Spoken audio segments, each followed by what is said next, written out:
I think it's time that we had a frank discussion of the amazing foreskin.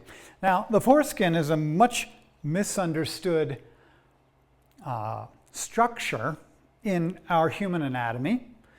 I would say it's mostly misunderstood because it's missing in action. So what are we missing? Let's talk about the foreskin. What's it doing there? What are its functions?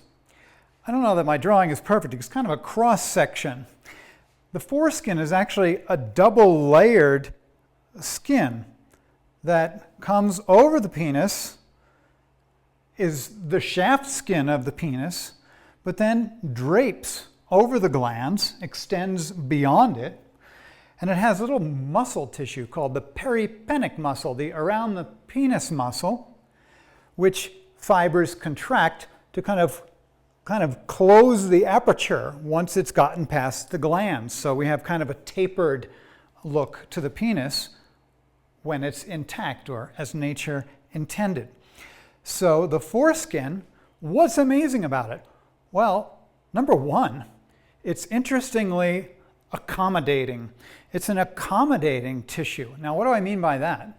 Well, much as the skin of your elbow is accommodating, right? When it's bent, it's kind of wrinkly, and then the elbow stretches out and the skin becomes more taut. The erectile tissue of the human penis is an expandable tissue. It can fill with blood and become larger. So the foreskin accommodates the erection. The skin draping over the flaccid penis isn't extra skin. It's the shaft skin of the erect penis. So because this is an organ that changes its length and size, depending upon what's going on, kind of like this. So if I put my little sock puppet on here, here's the erect penis, and the foreskin has been used up or accommodated to cover the erection. And if I were to go flaccid here, then we see that the foreskin is tapered over the end of the glands, which you have to see in there, right? So here it comes out, and we have the erection, and then we have here the flaccid penis. And there can be more or less foreskin depending upon the person. Just like somebody has a different length of arm or length of nose or earlobe, you can have a different amount of foreskin, more or less, relative to the erectile tissue or just that person's given endowment. So number one, the foreskin is accommodating. It accommodates the erection. Number two, the foreskin is sensitive. So this is the pars intima, the intimate aspect of ourself. They're very sensitive, right? And so the foreskin is full of sensory nerve fibers that feel good as nature intended. So there's quite a lot of innervation. I can't say what number, it's kind of irrelevant. The point is, if you've got one, it feels good. More innervated than the glands, in fact.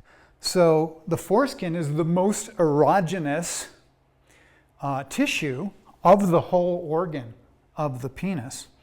So accommodating and very sensitive. What else? The foreskin is self-protective. Now, what do I mean by that, self-protective?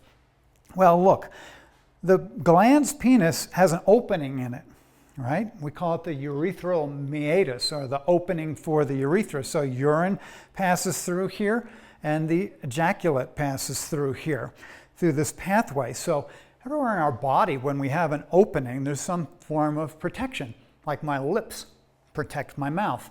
And the glans is actually quite a sensitive tissue, much like the kind of the inside of your lip. And it's not designed to be exposed to abrasion. The foreskin protects those sensitive glands from abrasion. If it's not protecting it, well, it's kind of an owie, but also the glands will become calloused if exposed. So the glans is a sensitive tissue, and the foreskin protects it. But it also protects that opening. This is kind of an immune function. So as skin cells slough off in here, and there's apoptosis or cell death of skin cells on the inside, they'll accumulate a little bit along with the enzymes that broke them down. And those enzymes then become a bactericide or an antibacterial property that's occurring inside this little home, the home of the glands. So the foreskin is protective both of the delicate kind of skin tissue or the mucosal tissue here, and it keeps it lubricated as well. How? Well, there are preparatory fluids that are produced in glands back here, and as they come out, they will themselves also lubricate the foreskin over the glands, and it's the movement of the foreskin over the glands that's particularly stimulating to the organ which is part of the sex function. So we have self-protection both as a kind of a mechanical protection of the delicate surface of the glands, but also kind of an immune function that protects this opening in our body. So self-protection, stimulation, accommodation. What about other protection? Now, what could that be?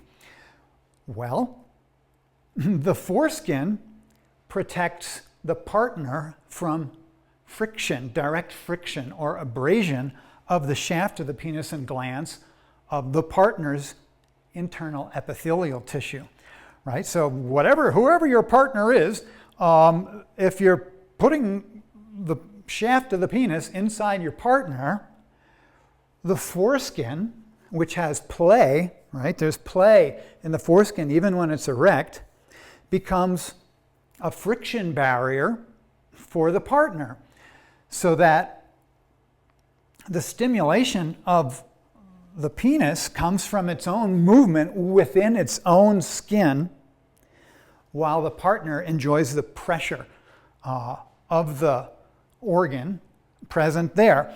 So the fluids also that create the slip and slide and the electromagnetic charge between partners is mediated also by the foreskin. So we have the walls of the partner, the fluids of the partner, the foreskin, and the shaft of the penis moving in and out of itself, lubricating itself with those preparatory pre-ejaculate fluids, and lubricating the skin over the glands, while the partner's fluids stay with the partner.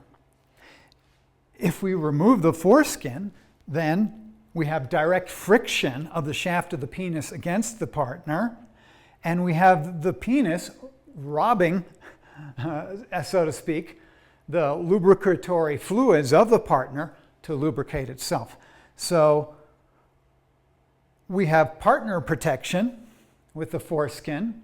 We have self-protection with the foreskin. We have accommodation of the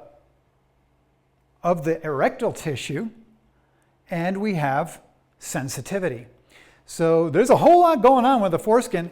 I wrote a 40-page article on the foreskin. I never published it, but here I am summing it up in a few minutes. So I hope you feel more informed about the amazing foreskin. Thanks for watching. If you'd like to study more with me, go to gilhedley.com. There's a ton of stuff there. Enjoy.